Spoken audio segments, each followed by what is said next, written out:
그 뒤에 이제 그 예수님의 제자 중 하나인 사랑하시는 자가 예수의 품에 의지하여 누웠는데 베드로가 머리짓을 하여 말하되 말씀하신 자가 누구인지 말하라 하니 그가 예수의 가슴에 그대로 의지하여 말하되 주여 누구이니까? 예수께서 대답하시되 내가 떡 한 조각을 적셔다 주는 자가 그니라.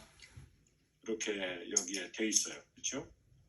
그러니까 흥미롭게도 요한복음은 성찬식이 그 예수님이 겟세마네에 가는 것은 나오는데 그 성찬식이 이루어진 그 본문에서의 제자들의 그런 상황을 보면 우리가 성찬이 갖는 그런 그 진중한 그런 의미들을 과연 그렇게 심각하게 받아들일 수 있을까? 우리는 그 앞에서 성찬을 거룩한 성찬이라고 생각했을 때에 받는 우리들은 너무 부족하고 거기에 어울리지 않는 것이 아니냐, 그렇죠?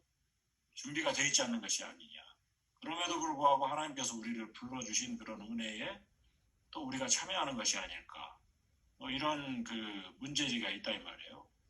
그런데 이제 그 다음에 우리가 또 볼 것은 예수님이 그렇게 그 6월절 식사 이후에 6월절 식사를 마무리 지으면서 성찬식을 제정을 하시는데 그 성찬식을 제정하신 그 사실이 제자들에게는 그 당시에는 아주 중요하게 깨달음이 있지는 못했단 말이에요. 그 뒤에 아까 정 목사님 얘기했듯이 어떤 사람은 그렇게 가룟유다처럼 예수님을 팔아나가고, 그렇죠?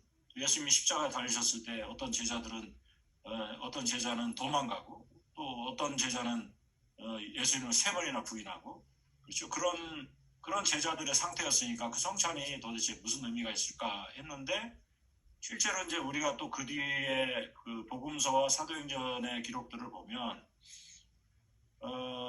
예수님이 부활하시고 나서 제자들과 계속해서 먹고 마시고 특히 엠마오로 가는 제자들과 떡을 떼어 축사하실 때에 그 제자들이 기억한단 말이에요. 그렇죠? 그러니까 이 떡을 떼는 일이 사실은 예수님이 40일 동안 부활하신 후 그 승천하시기 전까지 40일 동안 제자들에게 갑자기 그 나타나셔가지고 부활하신 몸으로서 그 떡과 포도주를 떼는 일이 제자들에게 다시금 중요한 것으로 확인됐다고 말이에요. 그러니까 그 부활하시고 40일 동안에 승천하시기 전까지의 활동이 이 성찬식을 강화하는 데 매우 중요한 역할을 합니다. 그 다음에 이제 성찬식의 중요한 역할을 하는 것은 오순절 성령 강림 이후에 제자들이 그 40일 부활 후에 40일에 예수님께서 제자들과 더불어 행하신 그 일을 모방해서 떡을 떼며, 그렇죠? 잔을 나누는 그런 성찬식과 애찬식을 중심으로 해서 이 크리스천 공동체를 세워나가게 돼요. 그러니까 우리가 성찬이 기독교회에 자리 잡게 된 그런 큰 흐름을 우리가 거기에서 볼 수 있게 됩니다.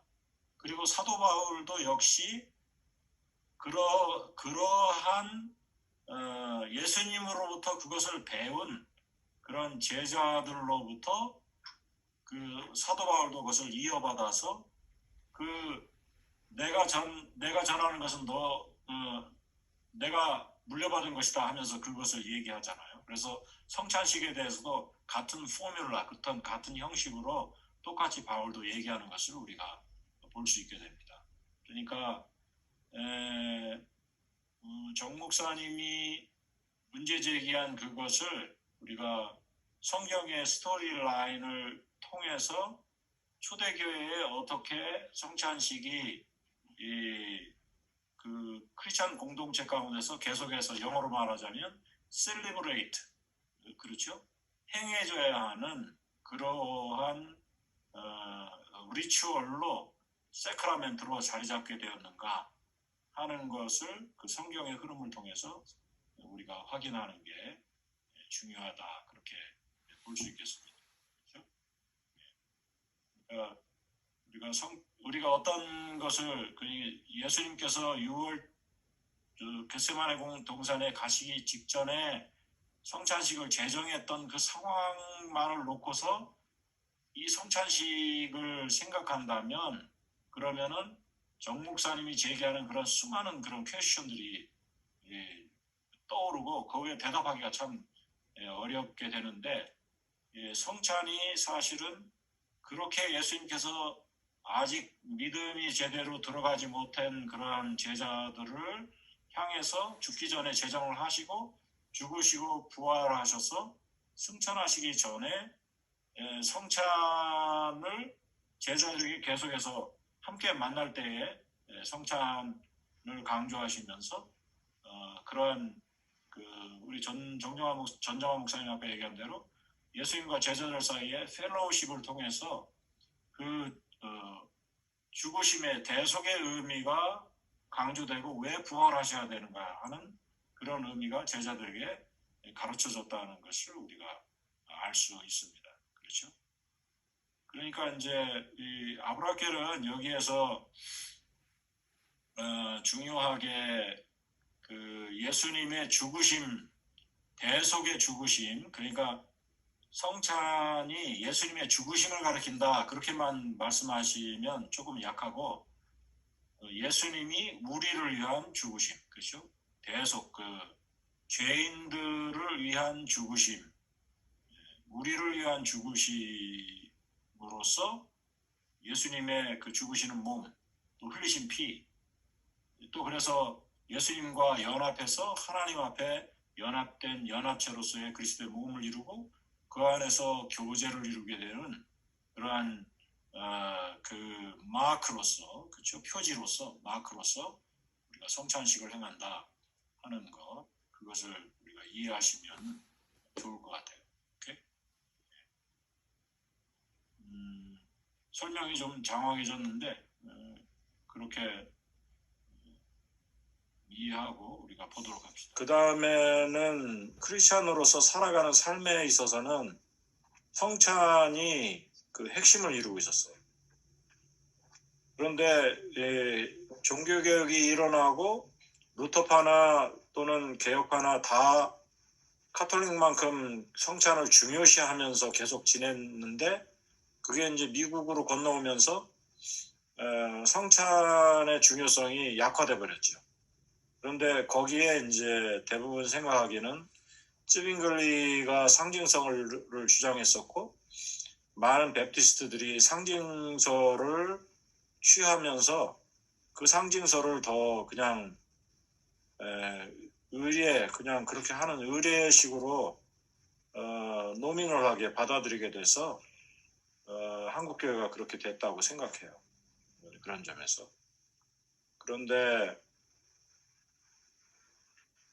우리가 그 기독교의 핵심은 우리가 이제 복음주의식으로 말하면 복음인데, 그 복음을 취하는 그런 방식이 성찬으로 되어 있는 거죠. 그게. 그러니까 우리가 이제 개혁파에서는 우리가 소리로 듣는 말씀과 눈으로 보는 말씀, 이 두 가지를 얘기한단 말이에요. 오케이? 잠깐 내가 이 감기 비슷한 알러지가 있어가지고 콧물이 계속 흘러서.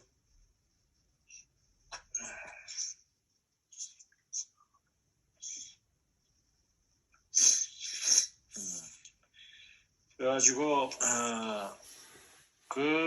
그것은 뭐냐면, 우리가 이제 유럽의 기독교에서는 또는 동방 종교를 포함해서 예수 그리스도의 몸이 되는 것, 몸을 먹는 것, 몸 안에서 함께 교제하는 것이 크리스찬됨의 항상 핵심으로 되어 있는데, 이게 복음주의 쪽으로 오면서 이 복음이라는 개념으로 바뀌었어요. 개념으로 이게. 그러니까 그렇게 개념으로 바뀌게 된 것은 그렇게 기여한 중요한 원인은 그 계몽주의의 영향인데, 계몽주의자들이 영국과 프랑스에서 일어나면서 기독교 교리를 계속해서 비판하고 상징 같은 거는 이건 뭐 말도 안 돼 이렇게 돼버렸거든요. 그러니까 실제로 그리스도의 몸 성찬식을 행하고 하는 것은 보이는 말씀인데, 보이는 말씀을 통해서 크리스찬 라이프를 영위하는 것, 항상 그리스도의 몸을 매주마다 먹는 것이 중요하다고 생각한 거예요. 그 서구의 기독교에서는. 그러니까 일종의 그 안에 신비주의도 있고 또 상징주의도 있고 그다음에 스피리추얼한 의미도 있고 그렇게 되어 있었던 거죠. 그런데 거기에서 이 미국으로 건너오면서 이제 계몽주의의 그러한 기독교에 대한 상징에 대한 비판을 의식하면서 이게 개념으로 바뀌게 돼요. 개념으로. 기독교를 고백하는 건 개념이 된 거지. 그런데 유럽의 기독교는 여전히 그 전통이 남아있어, 생활 습관이 남아있었기 때문에 성찬식이 매우 중요하게 된 거죠. 오케이? 그러니까 그 사람들한테는 전혀 이상하지 않아요. 근데 지금 우리한테는 이상하지. 그러니까 사실은 성찬식을 잘 알지 못하는 우리가 더 이상한 건데, 지금 신성욱 목사님이 질문한 것처럼 그렇게 된 거예요.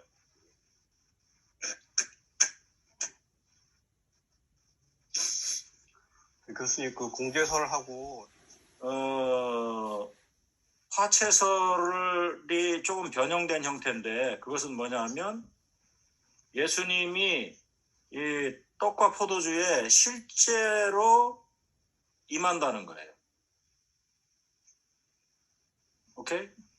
그 카톨릭은 이 떡과 포도주가 실제로 예수님의 그 살과 피로 변한다 뭐 얘기했고, 루터파는 변하는 건 아닌데 떡과 포도주에 예수님의 몸이 실제로 임한다 그렇게 표현한 거예요. 오케이? 됐죠? 차이가 있죠. 거기서 이게 그 살로 내가 그러니까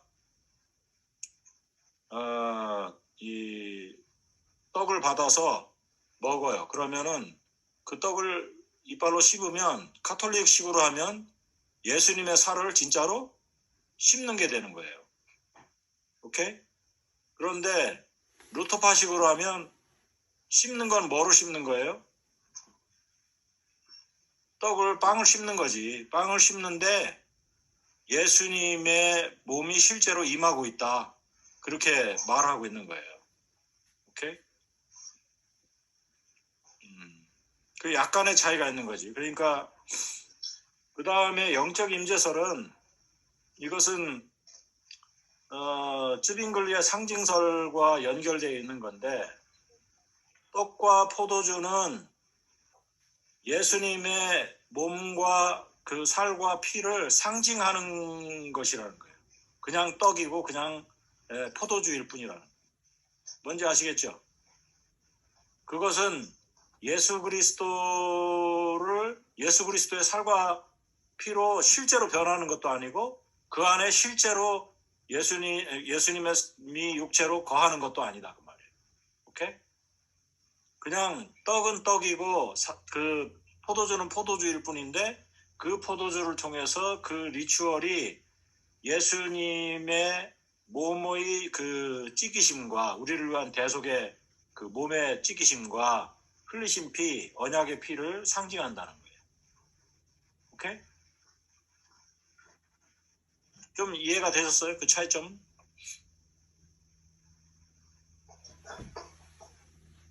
교수님, 칼빈이 이제 그 다음에 거기다 덧붙인 게 뭐냐면, 그러면 우리가 떡과 포도주를 마시는 성찬을 행하는데 칼빈은 떡과 포도주 그 자체가 예수님의 몸이 되느냐, 예수님의 실제 그로 물질적으로 임재하느냐, 이거에 관심을 두는 것은 잘못됐다고 생각한 거예요. 그것은 상징인데, 그럼 뭐냐? 우리가 예수님께서 제자들을 놓고 성찬식을 하셨듯이 이것은 이 떡은 너희를 위하여 찢기는 나의 몸이다. 이것은 너희를 위하여 흘리는 나의 피다. 언약의 피다. 이렇게 하는 성찬식 자리에 우리가 영적으로 참여한다는 거예요. 뭔지 이해하셨어요? 그러니까 신성욱 목사님이 돌잔치 떡을 만들어 놨어. 그런데 이게 우리 에스더의 돌이에요.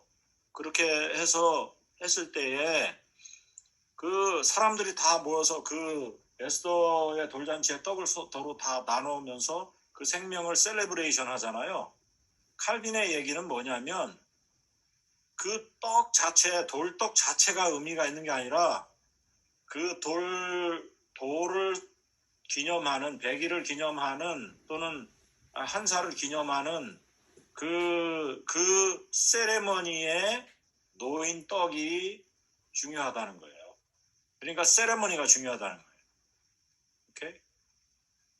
그래서 아브라켈은 이제 그 점을 조금 약간, 그러니까 아브라켈도 그 점, 칼빈의 그 성찬의 핵심을 확실하게 이해하지 못한 부분이 있는데 그래도 언급은 해요.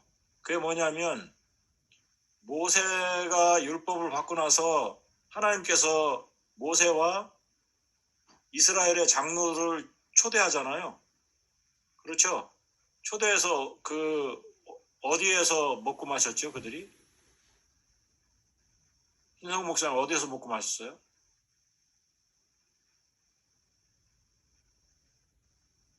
안석입니까? 잘 모르겠는데. 하나님 앞에서 그냥 하나님 앞에서 먹고 마시잖아.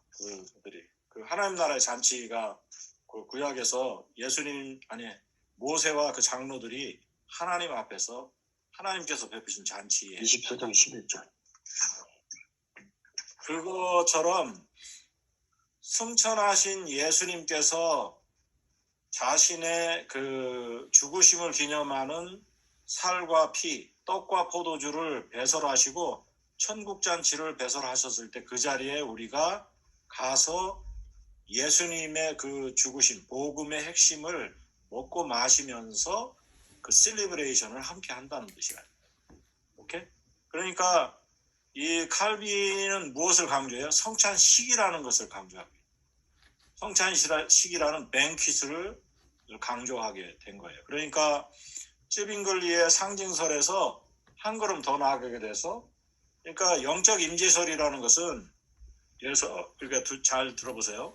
영적 임재설이라는 우리가 성찬상을 만들었을 때에 그때 예수님이 이렇게 와가지고 우리의 성찬상에 함께 하셔서 영적으로 함께 하신다. 영적 임재설 그런 뜻이 아니고 우리가 그렇게 생각할 수 있는데 그렇게 해서 예수님께서 우리를 영적으로 스피리추얼리 들어 올리셔서 하나님 앞에 삼위일체 하나님 앞에서 그 죽으심을 기념하는 그러한 성찬상을 베푸시고 우리가 그 앞에서 하나님 앞에서 온 성도들과 더불어 온 순교자들과 더불어 그것을 함께 먹는다 그 말이에요.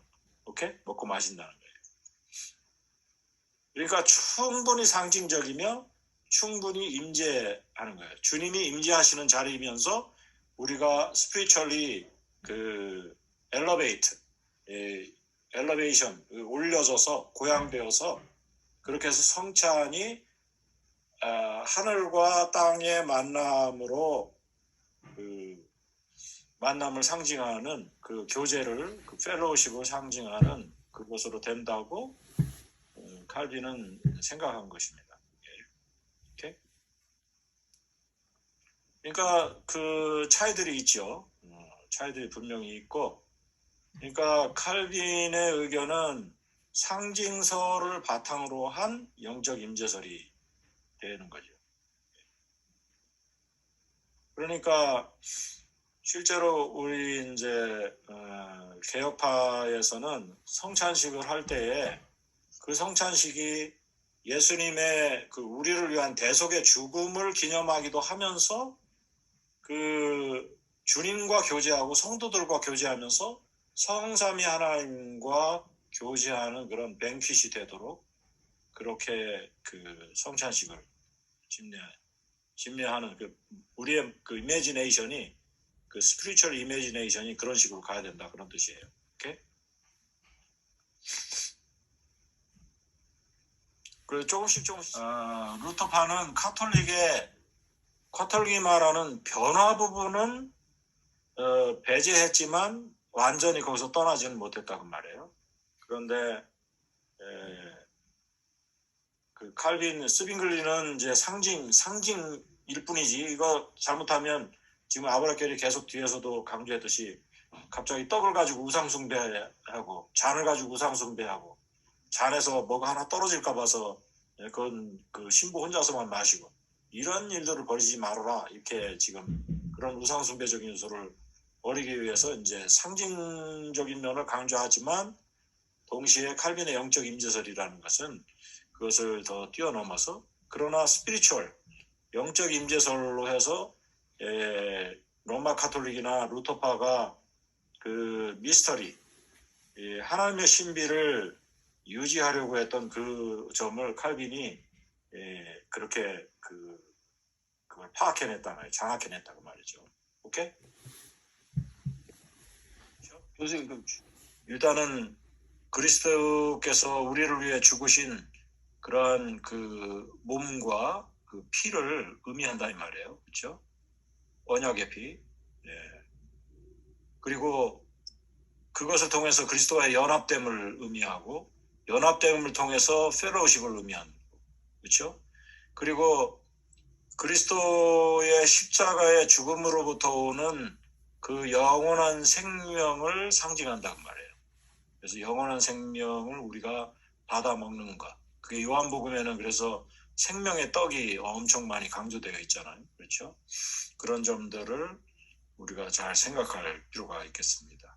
그래서 그것을 잘 설명해 주면 그리고 나서는 아까 제가 설명해 준 대로 칼빈이 말한 그러니까 제가 말한 버전의 칼빈이 말하는 영적 임재설 우리를 높이 들어올려서 영적으로 들어올려서 하나님 앞에서 성찬상이 배설돼서 거기서 그 헤븐리 뱅킷 하늘의 그 만찬 가운데서 하나님 앞에서 먹고 마시는 그런 천국 잔치가 된다 하는 것 하나님 나라 일까지 이 성찬식이 쭉 연결되도록 설명하는 거기에 이르면 그러면 성도들이 거기에서 충분히 의미를 찾아서 성찬식에 참여할 수 있을 것이다. 생각할 수 있겠습니다. 오케이? 그래요.